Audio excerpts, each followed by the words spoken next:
input that they're having in terms of reaching out to some of those children that you've highlighted.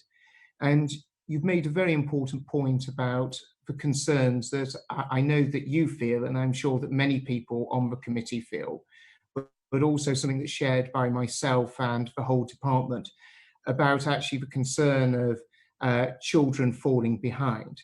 And it's all children that we're concerned about falling behind, but there are particular concerns about those children from the most disadvantaged backgrounds and how we can do everything we can to help them. We've got to be honest with people that actually taking children out of school for a period of time is not what any of us would want to see, and it does mean that they miss out on a lot of schooling. What we're needing to do is look at different ways that we can actually help and support those children to ensure that we don't see them falling behind further, and we have the opportunity for them to be able to gain on that learning. You highlight a particular area in terms of a digital divide, and this was a concern that I had in terms of how children were going to, from especially the most disadvantaged backgrounds, were going to be able to access a lot of learning and a lot of brilliant learning that we've got on the internet. And this is why we'd embarked on the programme of providing, over £100 million worth of digital resources, of 200,000 laptops for those children from the most challenging backgrounds. I mean, does the department know? I would strongly welcome that initiative, and we'll come on to that later. But does the department know how long pupils are spending learning each day, and the extent to that which that is affected by their socio-economic position? Well, we don't at the moment have that data. I mean, one of your earlier points was also the number of children who are attending school, especially those children from classed as a vulnerable category.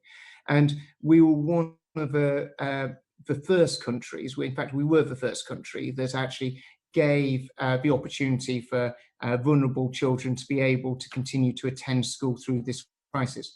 But we have been concerned about the numbers of those children actually attending school. So over the Easter period, both social services, but also schools themselves made an enormous effort in terms of reaching out to those vulnerable children to encourage them to come into school. And we've seen a doubling in the number of children from that vulnerable category that have been attending school. And has the department started to calculate the likely effect that school closures will have on the attainment gap? Yeah, well, we've been working with the Education Endowment Foundation, which is obviously something that was set up a number of years ago in order to give absolutely evidence-based information as to where the challenges are in terms of education and how we develop the best policies in order to deal with that.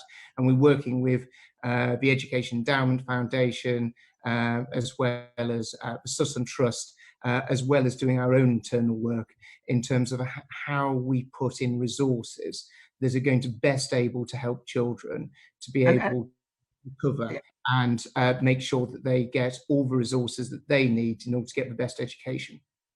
And you mentioned the laptop scheme, which is a great scheme, and I'm sure that lots of parents and schools will be thanking you for that. But does the department know how many disadvantaged learners are not eligible for the free laptop scheme, and what are your plans for those particular individuals? Sorry, could you repeat that question again? Yeah, does the department know how many disadvantaged learners are not eligible for the free laptop scheme, and what are the plans for those individuals to make sure that they have access to some kind of online learning?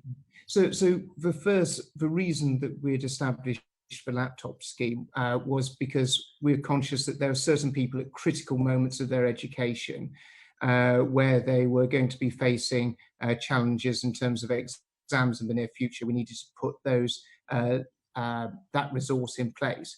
So as a first priority, we wanted to get that resource to them. Obviously, we're looking very closely as to how this is going to work. And if it works well, and if resources is used in making a big impact in terms of those children's learning, it's something that we'd like to look at. Is it something that could be expanded? Is it something that's worth expanding? But we wanted, this is a pretty substantial trial of an investment of £100 million, but we wanted to make sure that this has the real impact that we're expecting and hoping it does. In terms of vulnerable children, there are some charities and organisations like the Safeguarding Alliance who say that there are new vulnerabilities that are being found. There's a new frontier of vulnerabilities in terms of affecting children, children being affected by mental health, children who have access to potential serious online harms. Are you assessing those kind of different vulnerabilities that may emerge, even though they may not be classed under existing list of vulnerable children? We absolutely are, and this is something that we've been working very closely with the Home Office and the Home Secretary on, in terms of looking at a whole range of different harms and vulnerabilities that children may be exposed to. And we've sadly always seen in times of crisis, sometimes the predatory behaviours emerge, and people using the crisis in order to be able to exploit children. And this is why the work that we've been doing with the Home Office is so vital. And I'd like to pay tribute to both the Home Secretary, who has driven this incredibly hard in terms of all the work that she's been doing in the Home Office, working with social services, but also working with schools. And you've got a very high level of collaboration about how we're trying to tackle some of these increasing dangers that we may actually sort of. Just to go back to what I was saying, does the DfE have a clear picture about exactly what's happening to vulnerable children who are not attending school? And are you satisfied that those children who are not attending, that there are adequate measures in place to ensure their safety? Well, this is why you've seen a lot of work through social services, but also working closely with schools, making sure that there's regular contact with those children. Just because they're not in school doesn't mean to say that the work that social services are doing isn't isn't incredibly far-ranging, to making sure that they're constantly working with those children, working with those families, making sure that they have the support that's needed. But we recognise that actually the pressures in this area are actually grown. This is why we took the measures to increase the number and pool of people that could come back into social services work. We extended that pool by 8,000. I'm pleased to report to the committee that over 1,000 social workers have come back into the service in order to help us at this quite extraordinary time. We talked about the digital divide. Most homes, 95%, have a TV station. Have you had any thoughts about perhaps working with the BBC or other broadcasting services to provide a long-term national education service on television that would broadcast a few hours a day and people could access through a red button what year they were in? So those children who don't have access to computers would at least be able to get an education at home if they're not attending school. This is something that we have been working very closely with the BBC on, and I've had a number of meetings with Director General of the BBC, Tony Lord Hall, in order to discuss this exact issue. And if I can take the opportunity to thank the BBC for launching the largest ever education programme that they've had in the corporation's history, recognising the point that people don't always have a laptop or a sort of some form of sort of a tablet in their home, and recognising a TV is a great way of doing that. We've been working closely with the BBC. They've got an extensive programme. We are always very keen to see how we could make that a more extensive programme. And recognising the fact that most people have a TV in their house where they're not necessarily going to have a computer. But if we are in a position where we could do more with the BBC, and the BBC is able to make more available, we're incredibly keen to do that with them. And we've been providing them with guidance as to how best to do that, and also making people available who can best be able to guide them and put the best resource on TV for children. And as we move, hopefully, towards the aftermath of this awful disease, we've talked about the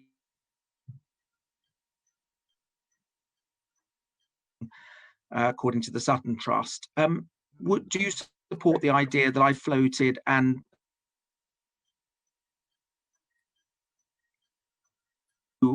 provide extra tuition, extra mentoring for these disadvantaged or vulnerable pupils who may not have attended school one way or the other and may be way behind, and perhaps that catch-up premium supported by a nationwide network of volunteers, of graduates, of retired teachers, of perhaps Ofsted inspectors who may have who are, a lot of them are former teachers, who may be able to join a volunteer scheme in the way that the government has done with the NHS volunteer scheme, helping existing schools, supporting vulnerable children, both at the present and in the aftermath of this disease.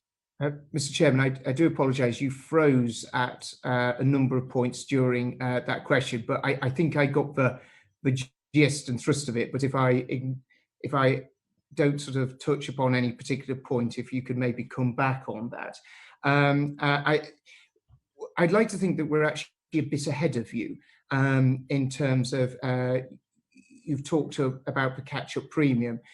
We actually recognise that we need to put in a whole set of different measures to help all children, and this is why we've launched the Oak National Academy. This is why we've started to put more resources online. This is why we're working very closely with schools to actually start looking at how we can sort of plan resources best in the future to make sure that children from whatever background they come from are helped.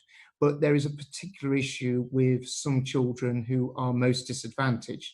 And why I say that I'd like to think that we're sort of getting a bit of ahead of what you were suggesting is the fact that we're already making that £100 million investment in terms of IT equipment to reach out to some of those most disadvantaged children. We're also very closely working with the Education Endowment Foundation about the concept of pilots, about actually how best we can do targeted support for some of those most disadvantaged children. And we've set up a whole set of stream of work about how, in terms of recovery from this, how we can pick up some of those children who are most disadvantaged, how we can put in place those interventions that will ensure that they don't suffer any form of educational disadvantage, how we can help them. But what we do on that, I want it to be very targeted support that makes a big impact in terms of those children who need that. And would you consider this being, I mean, are you considering a nationwide volunteer scheme of former teachers, of perhaps some Ofsted inspectors, of graduates to help schools mentor and provide tuition for left behind pupils? Well, we're discussing it, and we're doing quite a considerable amount of work on a whole different and range of aspects of policies. Those policies are not yet ready to be launched. When they are, obviously, we'll be sharing that with the committee. But we are looking at different ways about how we can use the enormous volunteer army of people that have come forward, many of with past education experience, many of with an awful lot of knowledge in specialist subjects. We've been working incredibly closely with Ofsted, who have been incredibly important in terms of supplementing and working with the department in order to support many different aspects of education. So we're very open to these ideas, but we've got a whole train of different pieces of work as to how we can support pupils. But at the moment, coming to this committee, I'm afraid I'm not in a position to be able to announce what those policies are going to be. And do you have a date when the schools will open? Apart from obviously what we've already announced in terms of the digital £100 million investment that we've made. Sorry, Mr. Chairman, I did mean to. Did you ask me as to whether we'd got a date as to when schools will open? Yeah. We are working very closely with the whole sector in terms of actually when is going to be the best time to bring schools fully back into operation. We have set out 5 clear tests as to what's incredibly important and what will inform the opening of the schools.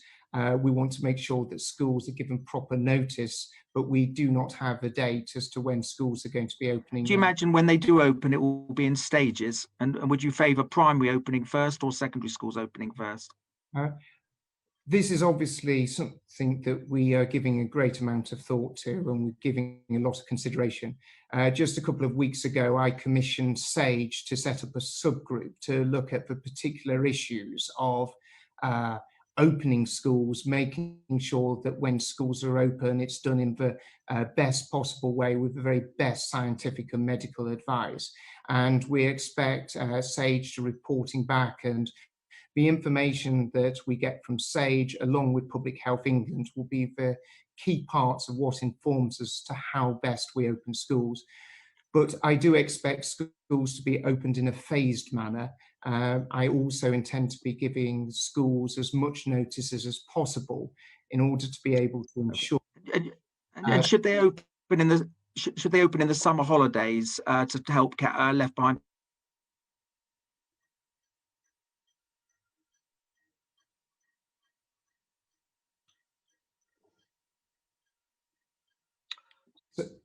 We seem to have lost the chairman now. Are you back, Robert? You froze there. I'm here. Yeah. Yes, I am. Yeah. Should we schools for left behind pupils? Mr. Chairman, I think you're asking as to whether we are planning to open schools during the summer, and we're not planning to run schools through the summer. But as I was talking about earlier, what we are doing is we're looking at a whole set of interventions to help children both catch up in terms of their work across the whole broad setting of children of all backgrounds, but we're also looking at different interventions that we can make in order to be able to help children from the most disadvantaged backgrounds. Okay, my final question, just before I pass to my colleagues, is we know that support staff are often the unsung heroes of the lockdown, and without them, none of the schools would be able to remain open. The government's guidance says that PPE isn't needed in most cases, yet acknowledges that social distancing is harder to maintain in education settings.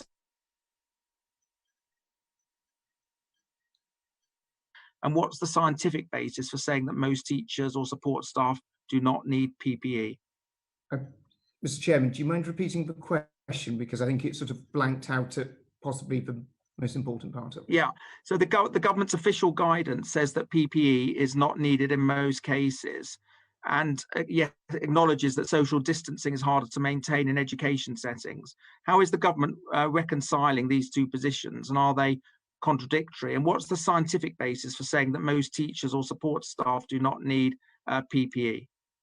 Well, as you can imagine, we turn to Public Health England in terms of actually giving us the very best advice in terms of protecting both the workforce and also for children. We've constantly asked them for guidance as to how best to deal with both school settings, both primary and secondary school, but also special schools as well. And at every stage, when we're looking at, as we reopen schools in a phased manner, the reason that we commissioned the SAGE subgroup to look at this is to make sure they're giving us the best scientific advice.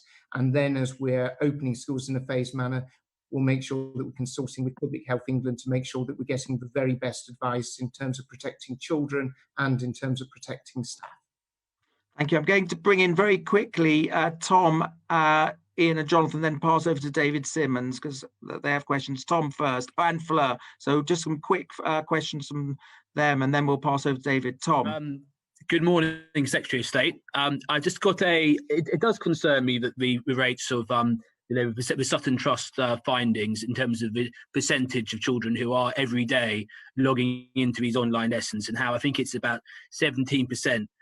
Is the level for some of those from a disadvantaged backgrounds. I have spoken to a couple of head teachers who have actually had very high levels of participation every day, and one of the things that they do is have a live roll call every morning, and they make it so that the children have to register for every class, and if they don't, then they call the parents. It seems to be working quite well there. I just wanted to know what the Department for Education guidance is to schools regarding registration, roll calls at the start of the day, and whether you think that could lead to higher attendance at the moment during COVID. Of course. Tom, I think that's a very valid point, and it's what we've been trying to do in terms of putting out more and more guidance to schools. It gives them a greater sense of what is actually working, and we've been working with a lot of schools right across the country. I mean, the reason we created the Oak National Academy was actually to give a very structured form of learning that anyone would be able to access.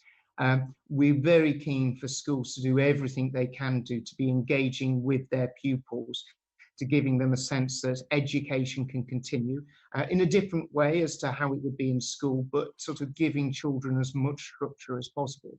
And there's some brilliant examples, but how we get those brilliant examples and scale that up across the country is something that we've been attempting to do by sharing more guidance and a greater sense of what's working, how it can work, and helping schools to deliver that. Thank you, Jonathan.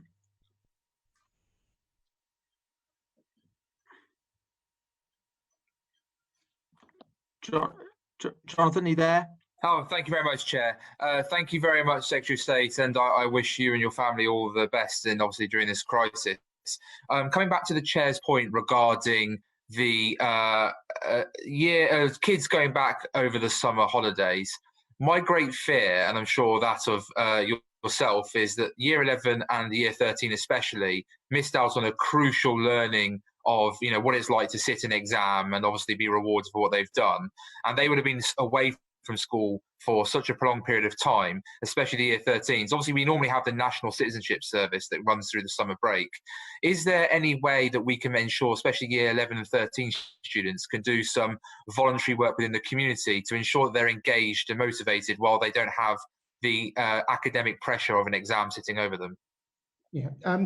So if I could start off by paying tribute to, I know the amazing work that you've been doing with your schools in Stoke-on-Trent North, and obviously bringing your talents as a teacher to very much to use to support your constituents. A lot of this depends in terms of the scientific and medical advice that we get in terms of what we can lay on in terms of best supporting those children. I think there's a real challenge in a number of transition years, and you highlight those who are in Year 11 and those who are in Year 13. And we have particular concerns about children in those years who may not wish to exploit some of the further education opportunities that may be available to them, either through further education colleges or universities. So we're looking at how we can do reach out work to them to make sure that they are aware of those opportunities. In terms of the idea of volunteering schemes, this is something that we would very much like to see, but we are a little bit dependent on the scientific and medical advice as to what can be laid on, what can be done. And I know this is something that the National Citizenship Service has been looking at very closely as to how it can be done. And in the department, we've been doing work to see as to, is there activities that we can be putting on through the summer for youngsters? It was looking slightly more broadly, not just at those particular two year groups, not just in terms of helping them in terms of education, but actually putting them in connection with young people again after they've had this long period of social isolation. Okay, Fleur, if you wanted a quick question. Yeah, thank you. Good morning, Secretary of State. I just want to ask a couple more questions about the laptops. In my area, we're scrabbling around getting voluntary contributions of laptops, and some charities are helping, but we don't know when the rollout of the laptop scheme is happening. So could I just ask you again about what's the likely time frame of the rollout of the laptop and the accompanying data, which is proving even more important for many families? And also, is that just for England, or is it Scotland and Wales as well? Firstly, it is just for England in terms of where we're doing the laptop scheme, as these matters are devolved to Scotland, Wales and Northern Ireland.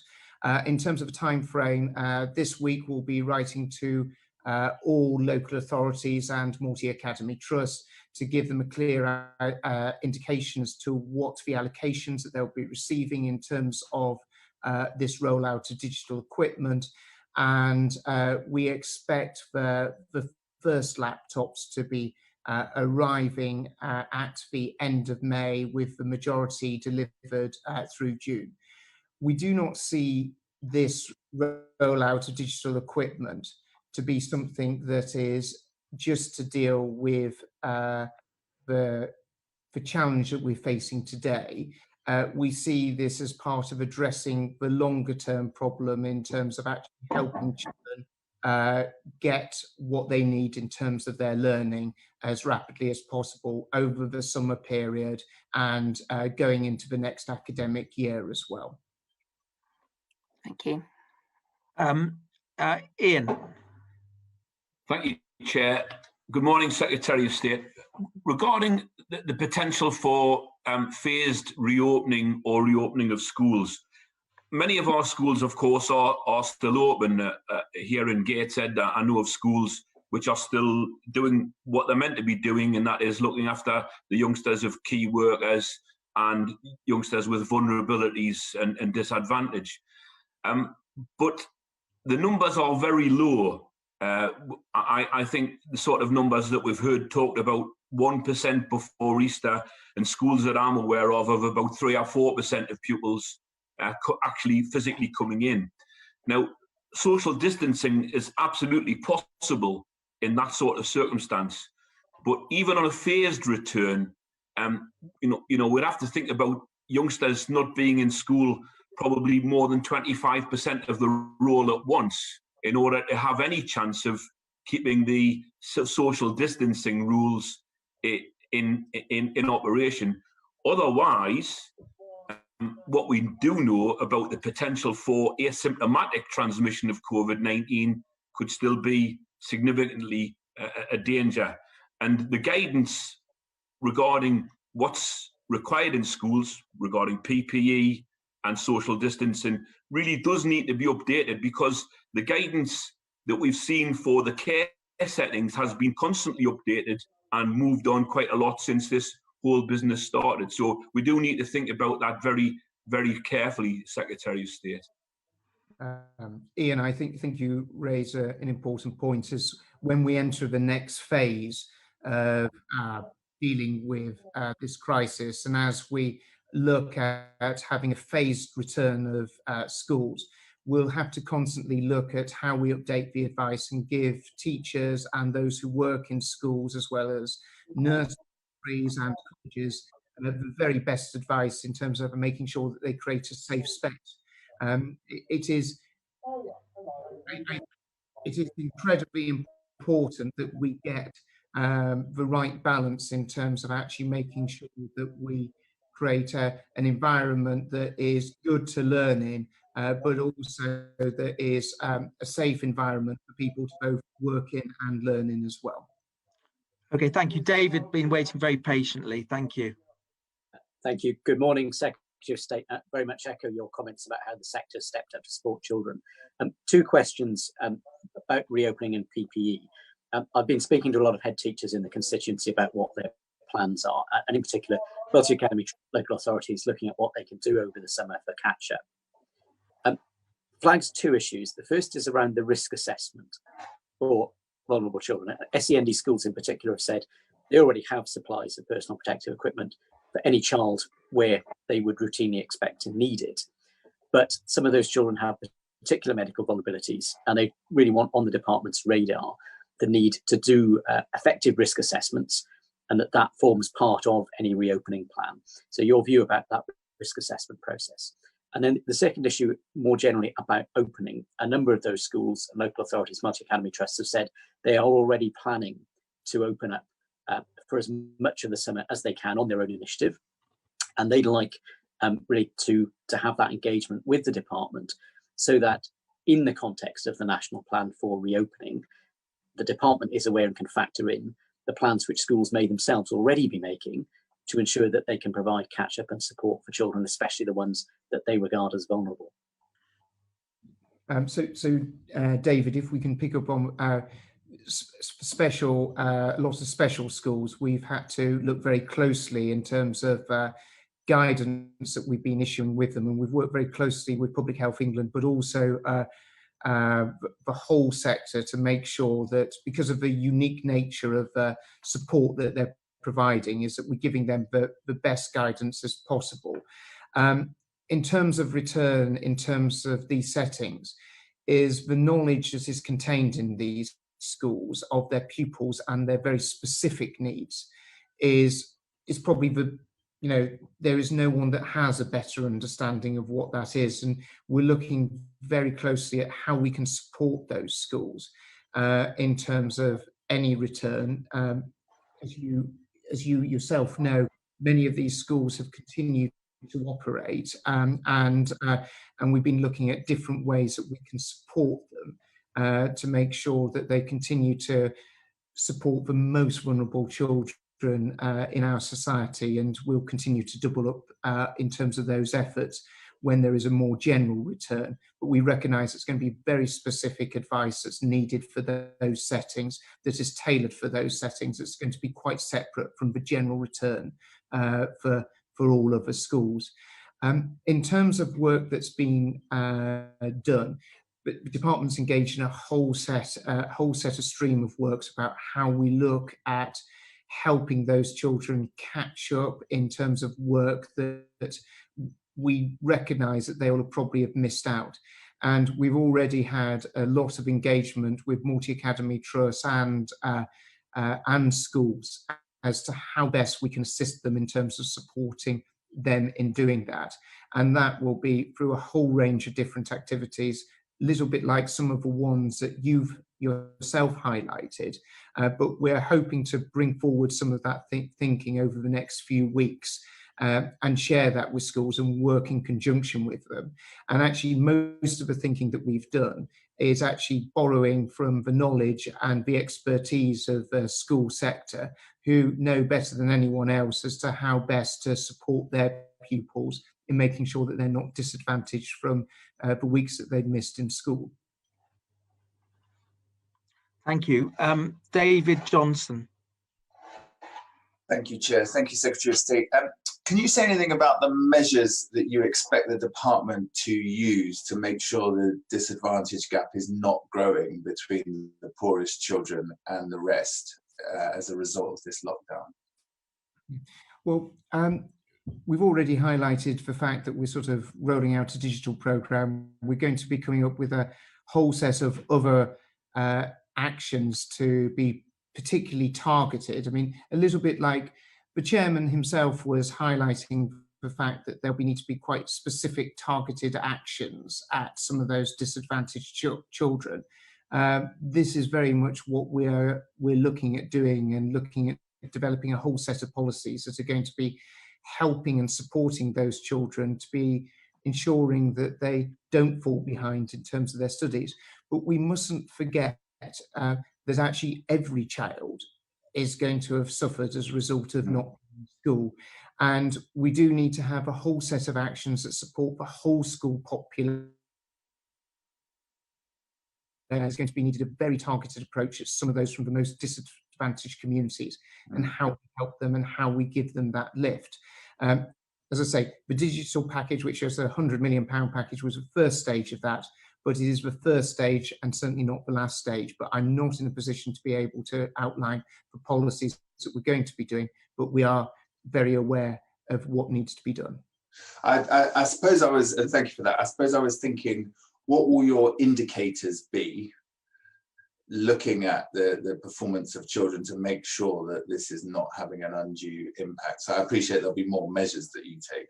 What indicators are you going to look at? Sorry, David, I think you raised an important point. In fact, there's actually the assessment programmes that we have actually put into schools over the last 10 years are an incredibly important part in making sure that children's attainment is continuously monitored, and actually that we're constantly looking at where they're falling, where if a child is falling behind their sort of year group, and making sure that action is undertaken. We're looking at a whole different range in terms of reading ages to see if there's actually children have been falling behind in terms of their reading age as a result of not being in the school environment. We'll be having to look at a whole set of different baseline assessments to make sure that we have a clear understanding of what children need. I think the teaching profession is acutely aware, and they, of course, hold so much of the expertise in terms of making sure that that assessment of children is made in terms of their return to school and what action is undertaken. But we'll be looking at supporting schools with guidance and advice as to how best to make those assessments and working with them to make sure the interventions are put in place so that they don't fall behind.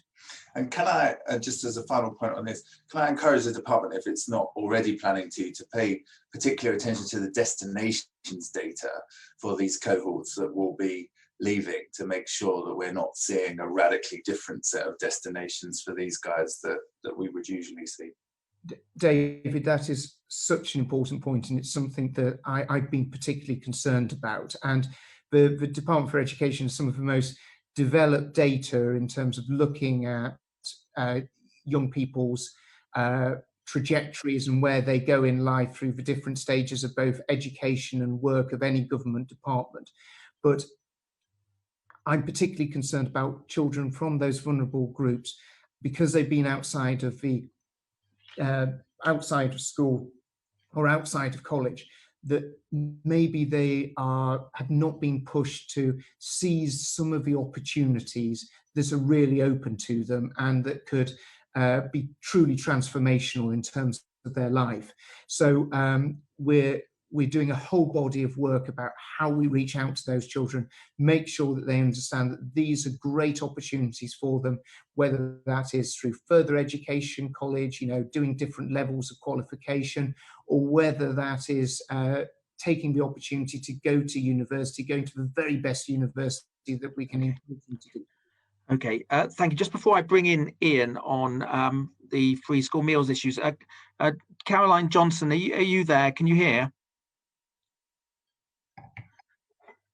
Because she had a question. I'm just going to read out her question, if I may, Secretary of State. I would like to, she'd like to ask about guidance to schools on provisions for the curriculum, what guidance there are for children with no broadband access. She's suggesting that some children are not on broadband due to geography rather than finance, and these children would not be routinely be disadvantaged, but now are.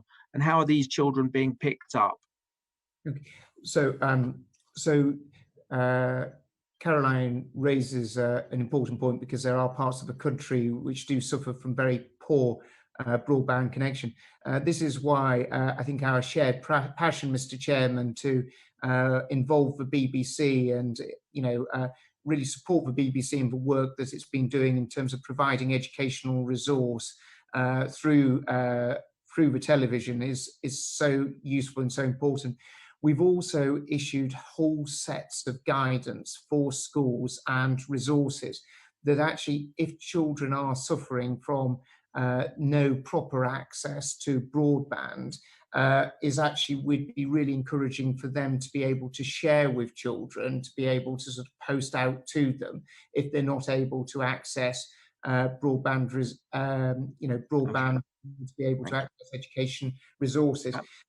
We've also, sorry, Mr. Chairman, but we've also, as part of our digital package, we've recognised a number of people don't have access to 4G. So that was why part of the package, quite a substantial part of the package, was about creation of a, distribution of 4G access for families, so they're able to access internet if they've not previously been able to do so.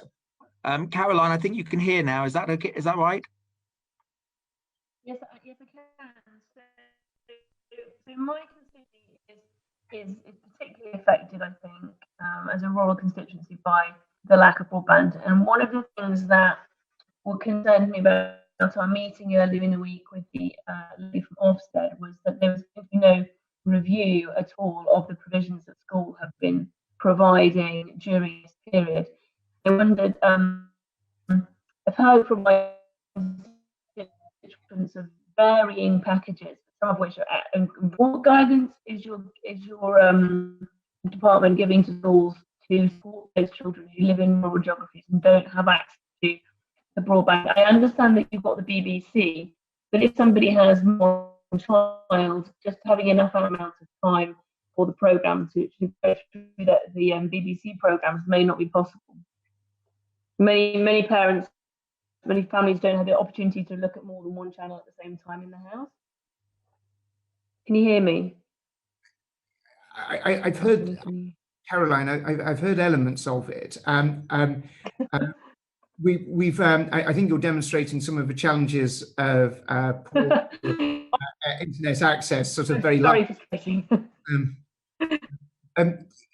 You know, there are challenges. There are geographical challenges where we've been trying to build quite a substantial resource base for schools in order to be able to access and in terms of guidance. I mean, you know, obviously the internet is the easiest, most cost-effective, and also the most you know, simple way of sharing things most widely.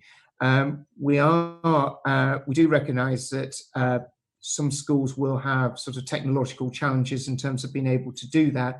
That's why you know, most areas of the country do have sort of good 4G connection if they don't necessarily always have the best sort of internet connection. That's why we sort of done the 4G package that we sort of brought forward. But it's really about trying to give schools guidance and advice in terms of actually how they can use resources to sort of send out to sort of children. But we're not at the we're not in a position where we're sort of Ofsted are doing inspections of schools to sort of check as to what they're doing, but we're trying to put as much resource there to be available to schools to give them the best chance of being able to support all communities, wherever they are, whether they're town, city or rural. Tom, did you have a question? Sort of a disadvantaged, particularly those, I'm really concerned about those with sort of dyslexia and dyspraxia. I mean, I know that the Oak Academy, you know, it does have support for those with autism and quite severe forms of SEND, but I have had a number of teachers express concerns to me that it's not dyslexia friendly, and or for those with dyspraxia either. I think, as somebody who's got dyslexia and dyspraxia myself, I know actually that IT, online, things that are online, they're not easy for us. We struggle with the processes and it can be really difficult. And often for those who have got dyslexia and dyspraxia, they have very special relationships with certain teachers that they work with on a daily basis. And those relationships are what get them through the challenges and help them progress. So I think that when considering the impact this is having on those who have special educational needs, I would really urge the government to do everything they can to support those with dyslexia and dyspraxia, as well as those with more severe forms of SEND as well. Tom, as you know, someone who sort of knows some of the challenges that dyslexia brings in terms of learning for young people, as I know that this is incredibly important and something that a lot of parents really sort of worry about. We have tried to across the whole sort of spectrum of needs that children have, we've tried to put actually as broad a range of advice and resources available to them. But I do recognise that that there's probably a hunger for ever more support. As you can imagine, in terms of the Oak National Academy, this was a resource that has been born out of sort of a crisis that has been really pulled together at amazing speed by some amazing and wonderful people who put so much personal effort in terms of making it happen. But we'll certainly be looking at what more that we can do to help and assist those children and those families who are trying to support their children with dyslexia or dyspraxia. I must confess, the best way of supporting them is making sure that actually they're back into a good, safe school setting at the earliest opportunity, and that's why I'm genuinely so passionate to see schools return when it's the right time to do so, because I know that there's so many children, and I think the whole committee's touched on it, children from every single background, every single one of them benefits from being in school and has the best opportunity and the best way, in the best position to be able to learn when they're in school. And that's why I'm so keen to see schools return when it is that right time and when we can make that happen. Thank you. Upsana, did you have a quick question? Yes, thank you. And thank you, Secretary of State. Just a quick question about the emerging evidence that it's not just, well, actually that some adults from BAME backgrounds or Black and ethnic minority backgrounds may be disproportionately affected by COVID-19. So what plans are there in place to work with other departments to consider what this means in particular for Black and ethnic minority staff alongside other categories of vulnerable workers that are delivering teaching at the moment? Absana, the decision to return schools in a phased manner will be a decision that is made right across government in the best interests of the pupils and the teachers, and making sure that this is done in a coordinated manner and working with all government departments to ensure that all considerations are properly taken on board.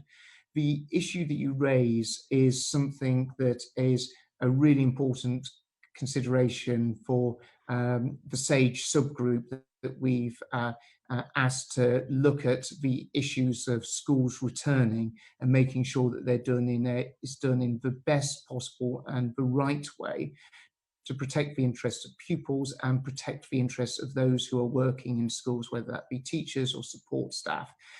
So this is a key consideration in making sure that we get that right. And we'll always be guided by both the scientific and medical advice to make sure that we make the right decisions.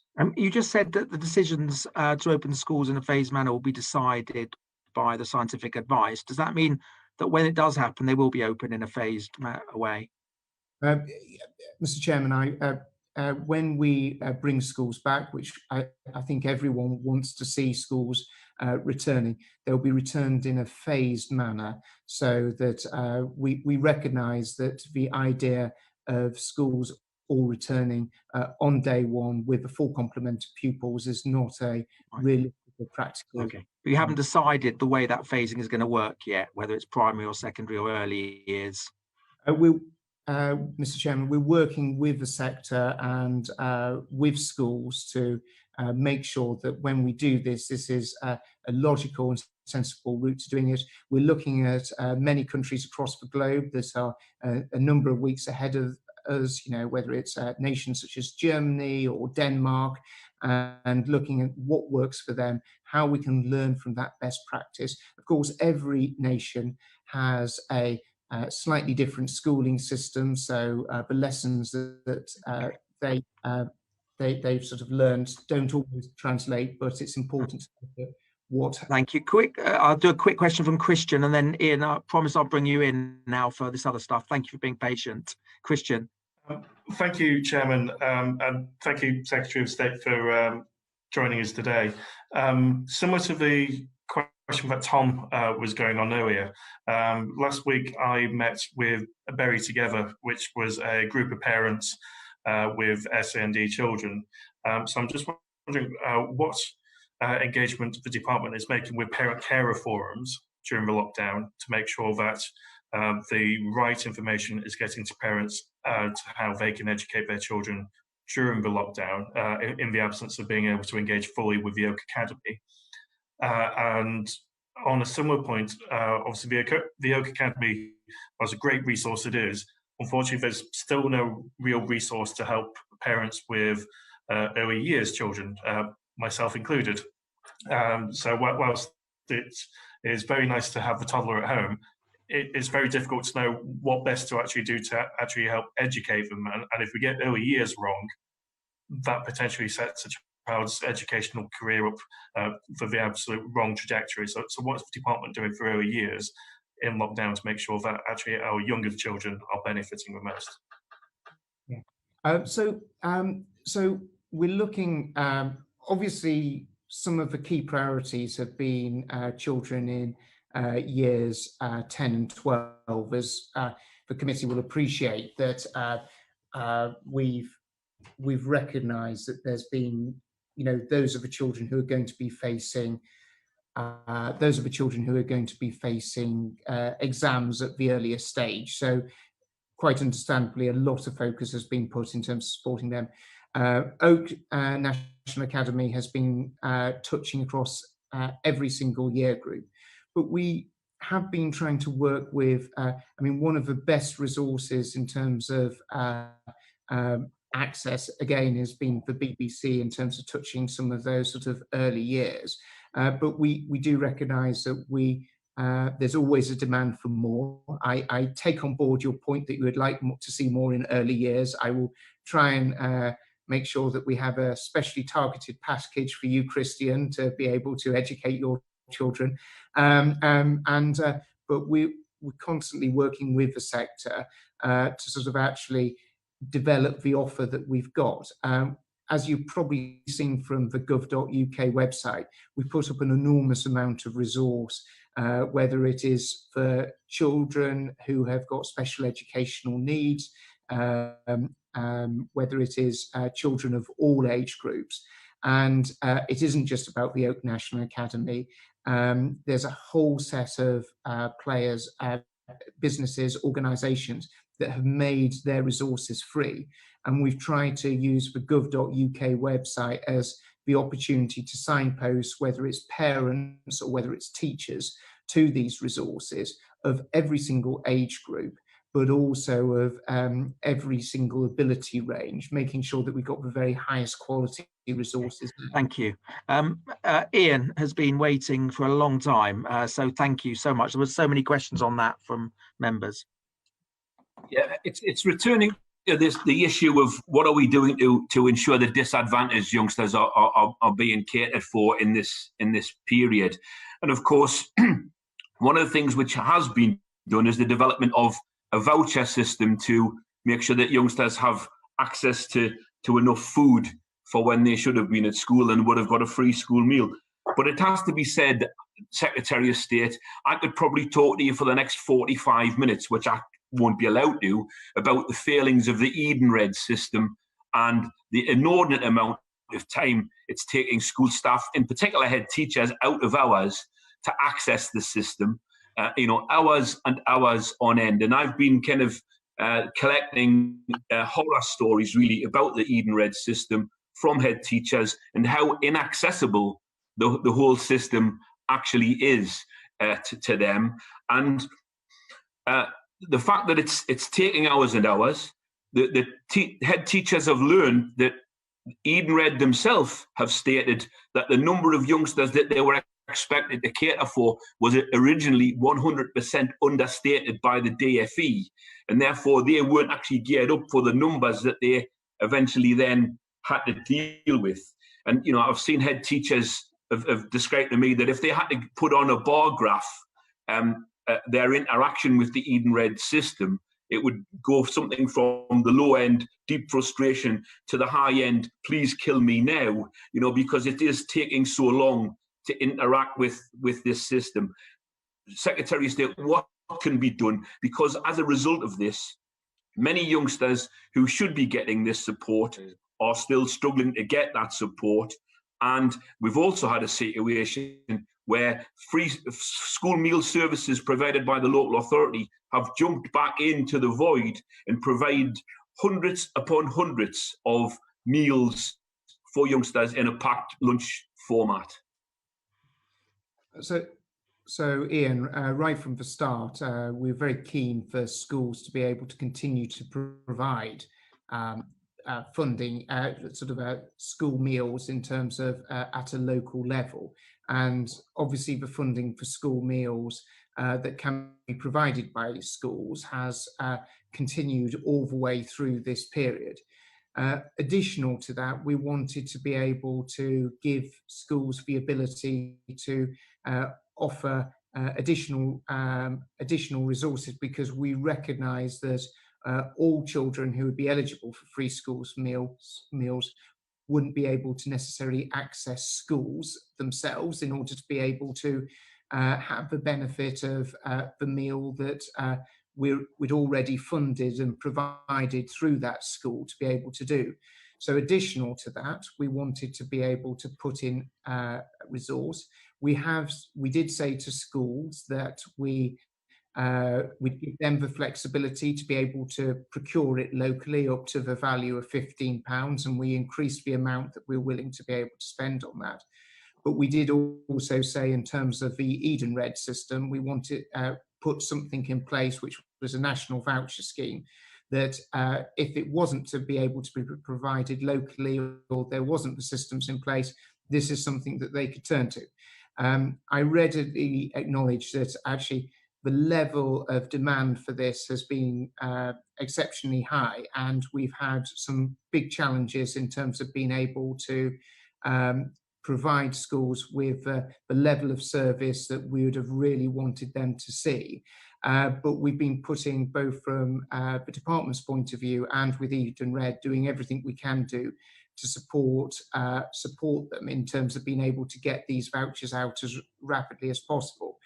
We, in the first few weeks, we saw a very slow turnaround in terms of people getting the vouchers out.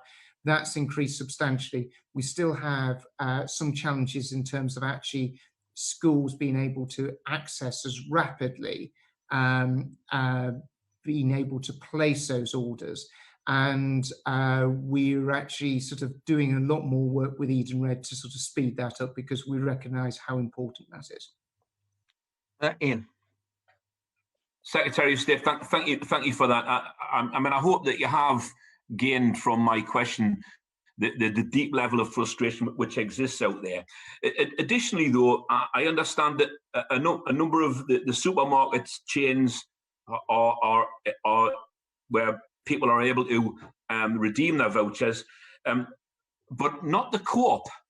And there are an awful lot of communities around the country where the co-op might be the only store which is accessible locally. And, you know, I've got no axe to grind with the co-op, but it has been raised with me directly that why isn't the co-op involved in this scheme, given that in many communities it might be the only store which is of any use in terms of redeeming such a voucher. They are ready and willing to participate should the DFE and the Edenred scheme be able to do that for them. So could we see some movement on that, please? So Ian, we want to have a larger range of supermarkets participating in the scheme, and as of today, McColl's are coming onto the scheme. We saw just a few days ago Aldi coming onto the scheme. We really want the co-op to participate in this scheme, but as you well know, as I do, the co-op isn't one organisation. It's a multitude of different companies, of cooperatives that sort of form it, but obviously operating under one brand. And if I think about where I live, there's 2 co-op stores where I live, both operated by 2 different cooperative societies. And some of the cooperative societies are in a position where they could accept vouchers, but a large number of cooperative societies aren't yet in a position where they can accept the vouchers. So then there is a danger that people are in the confusion of they're going to a co-op store, which is branded exactly the same, but they're not able to access it because that is a cooperative society that isn't able to accept the vouchers. We're working with the cooperative movement to be in a position where they can accept the vouchers. I want nothing more to do this. It was one of the supermarket organisations right at the start. We wanted to get them on board. I know that they want to do so, and they're working really hard with all of their members to be in a position to be able to accept those vouchers, but avoiding the confusion for people who may potentially go into a co-op that wouldn't then be able to accept that voucher. But we're trying to get there. And if there's anything that you or the committee can do in terms of working with the cooperative movement to help them to get into that position, we're doing everything we can to help, and we'd hope that we're in a position where we can get them accepting these. I'm going to bring in Fleur and then Jonathan briefly on this. Fleur.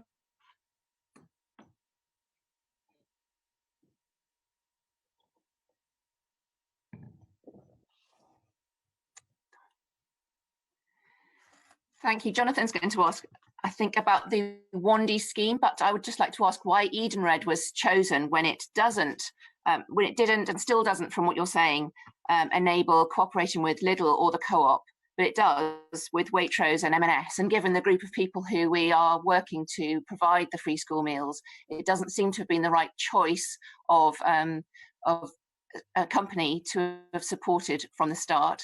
And I'd like to echo what Ian was saying about the Co-op, that they do want to work with the department on this. They are ready and willing, but they cannot work with Edenred. They've gone as far as they can for that. So there needs to be some flexibility and different ways of working, which I'm sure can be done, but just needs to go outside the Edenred scheme, which many schools have had to do in order to get those free school meal vouchers early enough as well, because they've taken a long time to come.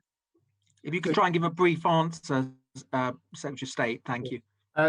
So the reason that Edenred was chosen, as you would imagine, you would very much hope for me to always operate within the law, and in terms of procurement of making the commercial procurement decisions, Edenred was already an approved supplier that we're able to turn to at speed.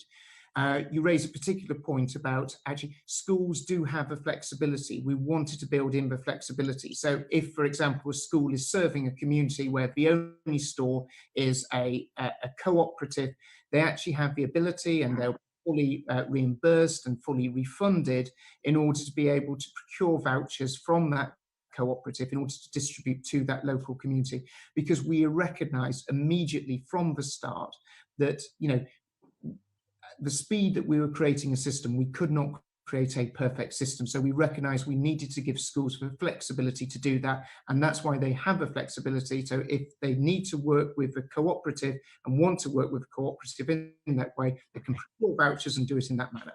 Jonathan. Thank you very much, Chair. Secretary of State, obviously I appreciate what you're saying, you know, with regards to Edenred obviously being selected due to your constraints within the law, but we are in unprecedented times, and I do applaud the DFE on, you know, trying to pull off what is, you know, hopefully a once in a lifetime thing with this. But can I ask Wandy, who already provides to 16,000 schools vouchers, why would they be ignored when they offered their assistance with the delivery of this voucher scheme? If I can write to you, Jonathan, in terms of the details of the decisions that we made in terms of the procurement, I'd be very happy to write to you directly with the details as to how we reached that decision and at the speed that we had to sort of make that. Appreciate that, thank you. I think the general point of the committee is it's great and amazing that you've been able to set this up in a record time, but there are one school after another is having huge difficulties getting access to it, and queues online. It's a bit like trying to get a supermarket delivery, but obviously this is for vulnerable children. So I think that's kind of underlying the questions of the committee. I think, Mr. Chairman, effectively we had to sort of create a whole new strand of sort of almost support for families that had previously never been done by a department at such speed, to such an extent before. And we recognise that there have been real challenges with the system, and we really do value the patience that people have shown. But please let me reassure the committee that we're doing everything we can do in terms of both putting flexibility in the system for schools to work to local need, but also equally importantly to make sure that this system works as best as possible for those schools and those parents who are accessing it. David Johnson, do you want to come in any more on online learning? Or there was just one small question. Am I right, Secretary of State, it's 200,000 laptops that you expect to supply? Is that what you said earlier? Yes. in your guidance, it says that the devices will go to some Year 10 pupils. Does that include free school meal eligible pupils? It's going to be, we're going to be giving schools the opportunity to decide as to where the resource is best needed. Obviously, if a child already has access to IT equipment, we think it would be logical for, there's not really an awful lot of point in sort of doubling up in terms of that resource. Free school meals is one of those factors, but we think that schools will be the best people to use sensible discretion, because we want this resource to be as widely used for children who have the greatest need. And there's a lot of children who obviously have access who are on free school meals, but will have access to laptops. So we wouldn't want to see doubling up. Thank you. Just on the online learning, I know we've talked a lot about this, but given the importance of early years in setting up children to learn, do you have any plans to increase access to online learning for younger children at home?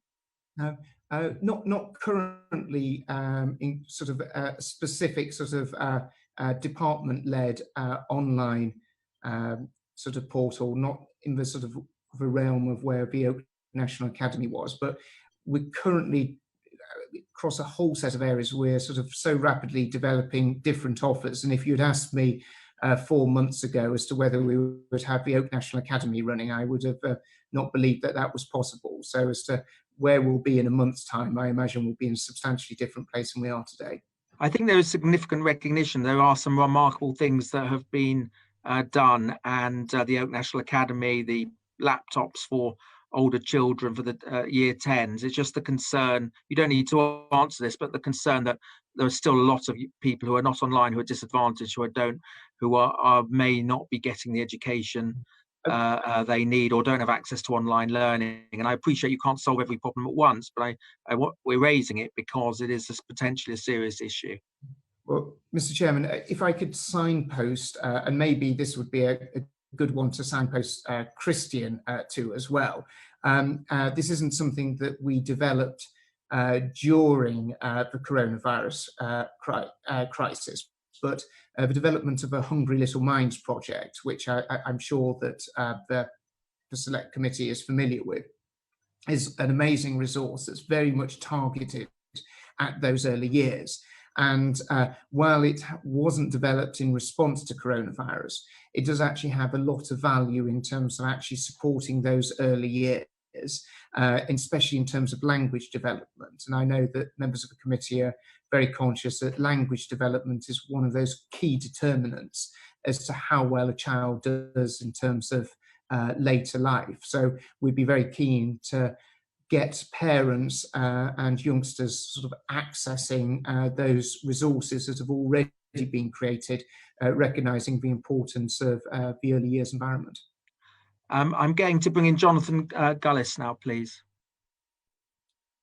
Thank you very much, Chair. With regards to, obviously with the exams, can I ask what conversation has the department, or is the department having with Ofqual to ensure all exam candidates receive a fair grade? And how accessible will the appeals and resit process be in terms of administrative burden and cost?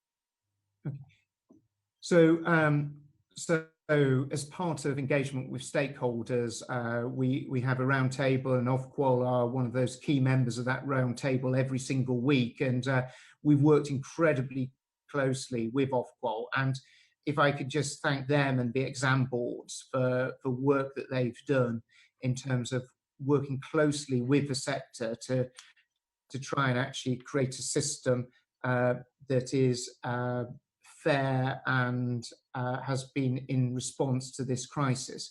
You know, the Ofqual have launched a major consultation, and it's obviously had a very high response.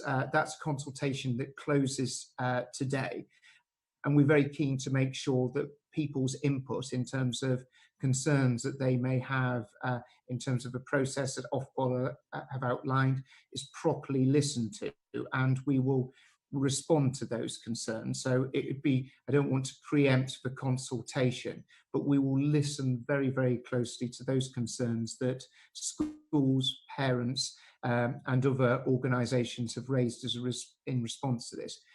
For me, the best form of assessment is an exam. And any other form of assessment is not going to be as good as a proper exam serial. So, but that wasn't an option that was going to be open to me. And can you imagine the amount of uncertainty and the amount of worry that so many children would be having at the moment, and teachers and all those who are working in schools would be having if we hadn't outlined what we were going to do and recognizing the fact that we weren't going to be able to run an exam series. That's why we did what we... Okay, thank you. Can I just add one thing in terms of... Very briefly, because we've got a fair few questions to go through. But I particularly wanted children, if they did not think that the grade was a true and fair reflection on the work or what they would able to achieve, to have the opportunity to sit an exam. And that's why we've been working with Ofqual and the exam boards to provide an autumn serial of exams. Because I think that if people do not feel as if this is the right qualification that they truly deserve, the best way is giving them the opportunity to sit a shortened exam paper and have the opportunity to sit that exam and get the grade that they truly believe is what they can achieve. Jonathan, you've got to come back to that. Thank you very much, Chair. I'll put the two questions together in order of speeding up time. Obviously, Secretary of State, I appreciate that, you know, collecting data for the 20th of March is extremely stressful, because as a former teacher, as you've alluded to, I know that with mock exams, for example, you would have set very challenging papers and probably marked harsher as a way of motivating students. And I do fear the impact that will have, especially on disadvantaged, because obviously it won't necessarily be a true and fair reflection. I will just come to my two questions though. One is obviously the transitions phase, especially in the primary sector. Those currently in year 5 who are due to sit their SATs at the end of Key Stage 2 in the 2020-2021 academic year, what preparation is being done for them, and also to come to the idea of how we work out these grades, because the Fisher Family Trust, you know, was set up in order to help with target setting, but has said that these are estimates in their own words. And I wonder if we'll be looking at how we use Fisher Family Trust in the future when it comes to target grades. So, Jonathan, in terms of exams, as I said, are the best form of assessment that we can possibly have. But we have particularly asked Ofqual and the exam boards to look at the issues in terms of disadvantaged pupils as they're approaching, in terms of approaching assessment, and BAME communities as well, as there's been some particular concern that they may be disadvantaged as a result of the process. So we asked Ofqual, we asked the exam board to consider that as part of the work that they're doing, and in terms of a solution that they're providing in terms of the creation, you know, the awarding of grades to pupils. We'd certainly be, we're working with a whole range of organisations, and the reason that we're consulting on this is just making sure that whether it's the Fisher Foundation or others who have got really valuable advice and guidance in terms of how we can do this, we can take that on board in terms of how we take this forward. But what is so important is, you know, we've got a number of transition years, and I want to be getting back to a position where we're doing proper assessments, whether that's through you know, through examinations as rapidly as possible. And you highlight years 5. You also highlight really years 10 and 12. Those years that are going to be facing exams, how we can make sure that we're supporting them so they're in best position to be able to deal with those exams and actually succeed in those exams, because I am absolutely adamant that we do not want to be disadvantaging those children as a result of this crisis. and how we put those interventions to help them to make sure that they succeed, and that gives them the gateway to succeed in so many other things in life, is absolutely pivotal to everything the department's doing. Thank you. Apsana was waiting for a question, and then I'll bring in David Johnson briefly. Thank you, Chair. Thank you, Secretary of State. You mentioned about the impact of grading and assessments on particular communities, and I just want to ask for a bit more detail in that area as to what plans you have, what plans and what consultation you're doing with stakeholders and organisations to ensure that there isn't an unconscious bias and that's reduced and mitigated in assessments. Well, Apsana, right at the start of the process, we highlighted this as a particular area of concern, and we didn't want, in everything that Ofqual did in terms of creation of a system of the awarding of grades, they had to be conscious of the fact that there was evidence that a number of youngsters within those communities were in danger of sort of not realising the grade that they would have been sort of achieving if there'd been a traditional exam. So that's why that they've come up with the system that they have.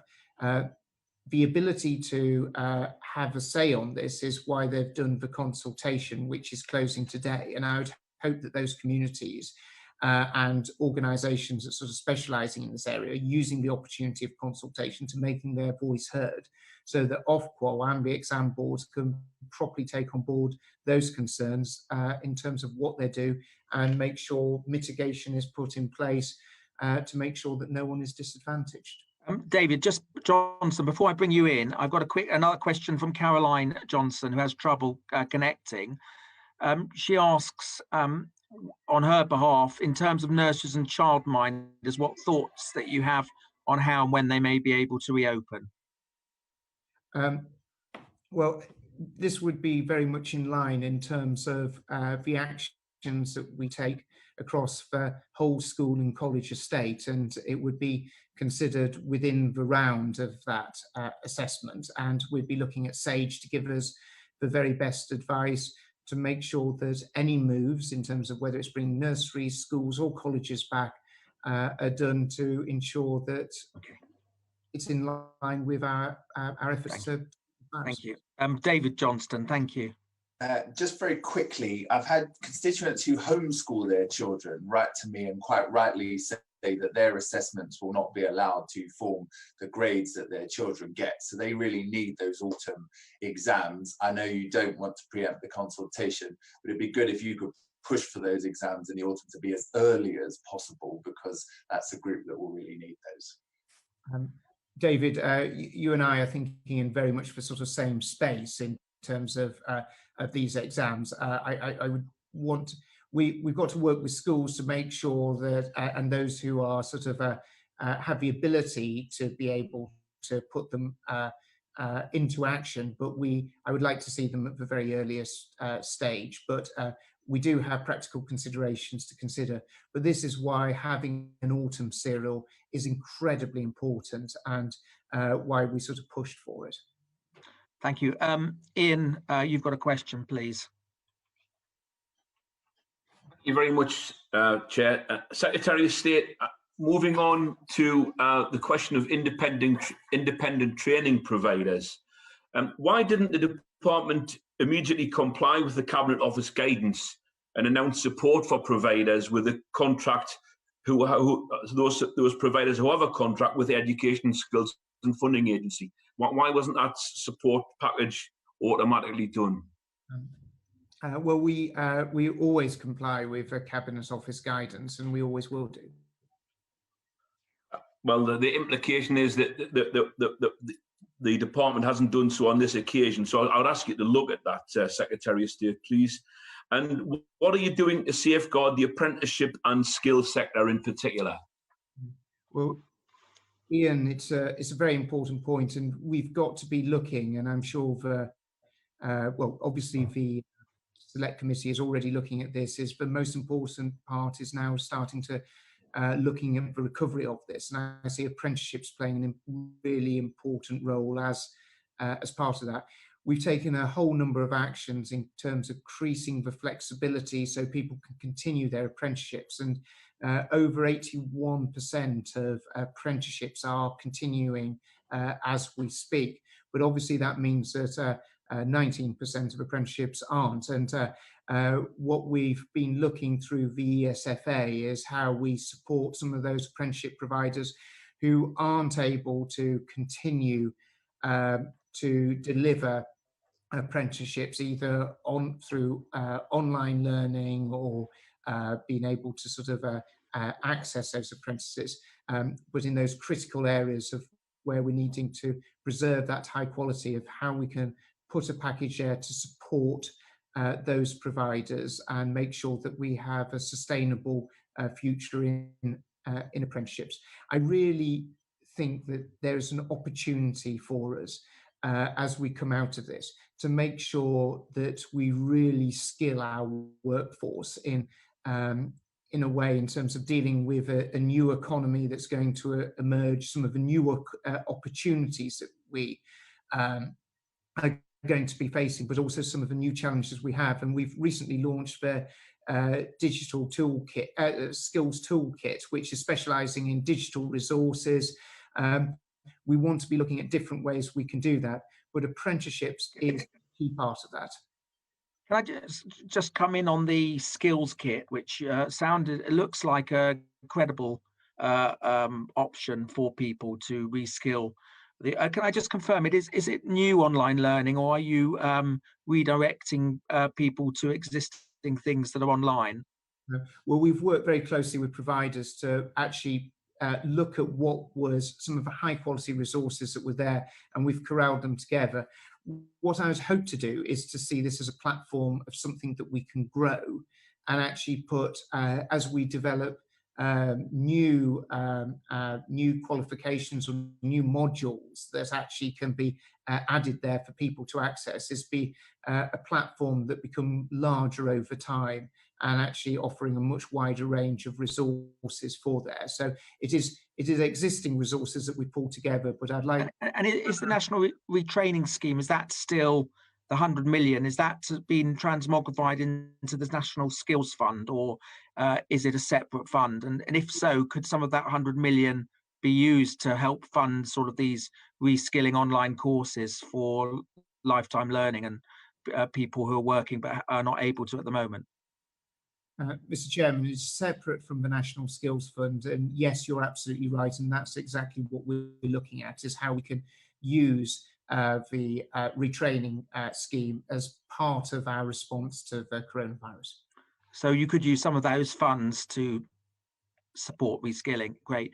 Ian, sorry, you got a quick one? Yeah, it's just to come back, Secretary of State. I've got a constituent called Alice who attends or has been attending Newcastle College, but our course has been curtailed, and she's asking, why is it that A-level students will get a predicted grade based on assessment, but her as a BTEC student understands that she won't get a predicted grade, and she's really concerned about what's going to happen because she's been unable to finish the course at the moment, and she's hoping to do a nursing degree course at Sunderland University.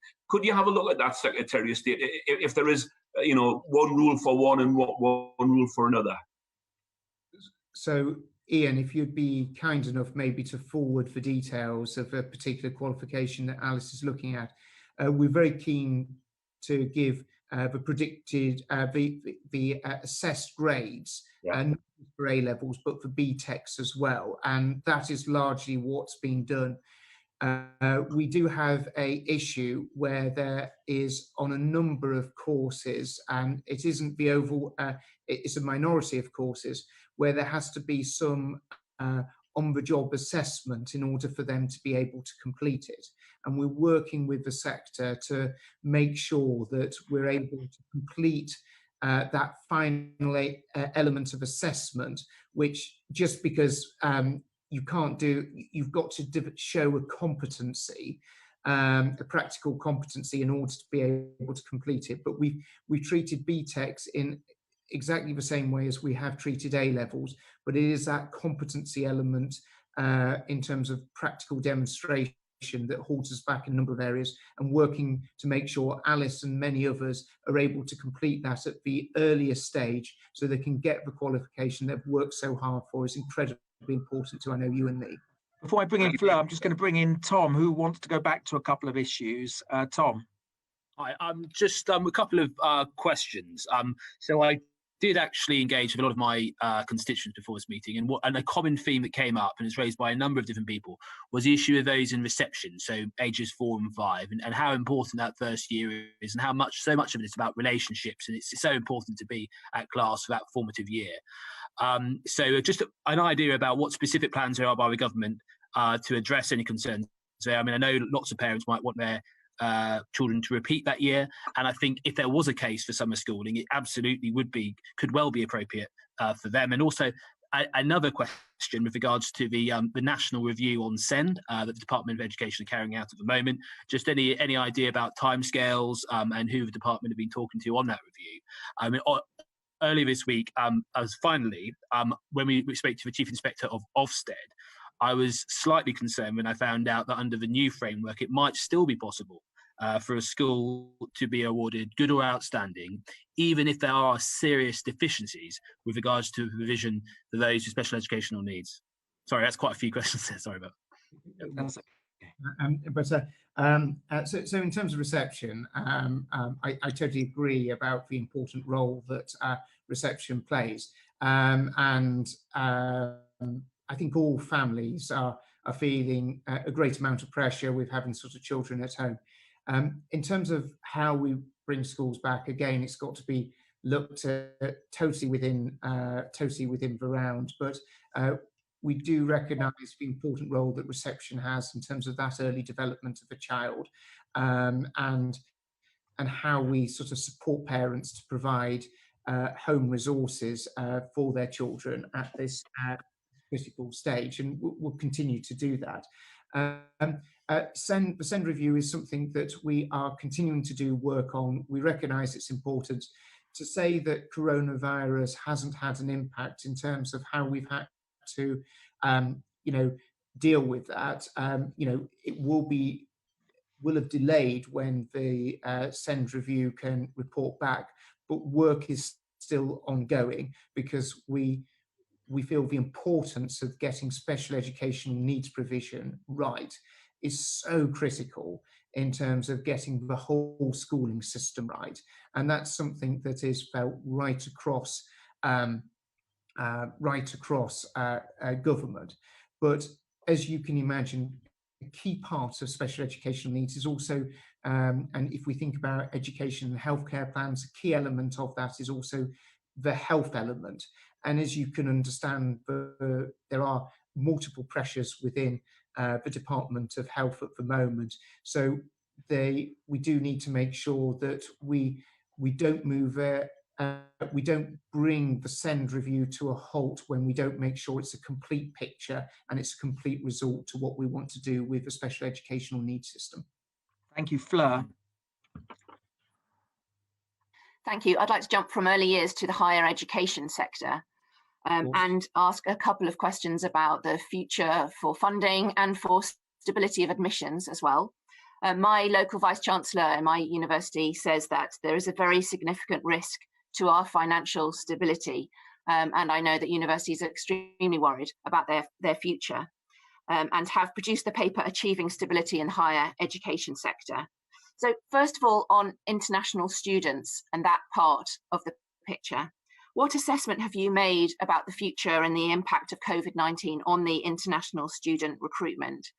Of international students specifically, and also of European Union students who are going to face potentially immigration status changes, and what flexibilities will you be introducing to help lessen this impact? So thank you ever so much, Fleur. And you raised an important point in terms of the international student market. We've actually, as a department, along with Universities UK and obviously the Office for Budget Responsibility, have been doing quite a considerable amount of work in terms of looking at the impacts in terms of the education sector. Universities UK have done a lot of analysis as to the potential impact in terms of university finances, and this has been done very closely in terms of Department for Education and how we respond to this. The impact on international students is part of this is going to be when we're coming out of the measures that we've had to impose, but also many others have had to impose. And at the moment, I'm not in a position to say when that's going to be. And so we can't put a definitive number as to what impact universities feel. But we are working closely with the university sector in terms of actually, and also the Home Office, to look at the flexibilities that we can introduce, recognising that people will have difficulty taking English language courses in order to be able to then access university. And we've worked closely with the Home Office to put those flexibilities in so that universities are still able to continue their international recruitment, so that they can be in a place where they're welcoming international students into the new academic year. We're also working more broadly with the sector in terms of a package of measures to bring stability to the system. Thank you. You mentioned the package of measures, and Universities UK have asked for funding, for substantial funding for research funding and stability in student application measures. There is some speculation that there is a delay or a block on this university bailout because an admissions free-for-all or a Wild West kind of situation, there'll be quite a change in where students apply to, would leave some universities more exposed financially than others. And then you or the Treasury are able to pick and choose who are saved rather than saving the sector in a more strategic way. Could you comment on that speculation? I think for me, the main concern in terms of universities is for students that are actually in the universities and making sure that they have the stability to finish their either undergraduate or postgraduate degree. We then also need to make sure that we're safeguarding the amazing research resource that universities have and the important role that they play in terms of our nation in making sure that we're at the forefront of science and technology. And finally, and it's an incredibly important point, is that making sure that we recognise the important role that universities play to the economy of their local communities. And we're wanting to preserve stability for the whole sector, and that's why we've been working closely with Universities UK to ensure that we can deliver that. But those are the three aims of what we're working towards to bring that stability. But we mustn't forget, yes, it's about the stability of the institutions, but it's about those students that are studying there and making sure that they have the confidence and the belief that we're supporting them to make sure that they realise their aspirations in terms of getting their degree. So when will you be likely to be announcing some of these measures and stability measures? Well, we're working with the sector in terms of actually pulling a package together, and we're hoping to do so in the near future. Thank you, David. You've got a quick question on this, David Johnston. Yes, I appreciate the pressure the HE providers are under, but my question is about the students of HE, because there was a good case that some of them weren't getting a lot of contact time to begin with. Some of them have suffered from the strike. They've now got a lockdown where they're not getting teaching, and they're also being hammered by accommodation costs, particularly if they rented private accommodation. And I wondered what your message was to the students of HE about how the DFE is thinking about them. So there's, for me, there's a very clear guidance that actually, if universities, if they're wishing to get tuition fees, have to provide learning, education, and assessment to those students who are paying through student loans in order to be able to access higher education. And that is what's to be expected, and universities have to be doing that in order to be able to claim the fees that students are paying. Thank you. Have you finished with that? A question, Flo, very quickly, because we're rushing along a bit. My final question, and obviously we'll have to wait to see the package of measures to be able to assess them as a committee, but thank you for that. My final question is about the mental health of students. Do you have an assessment of and we have indications that there are increasing mental health needs of students who are either locked down away from home or at home but have less support?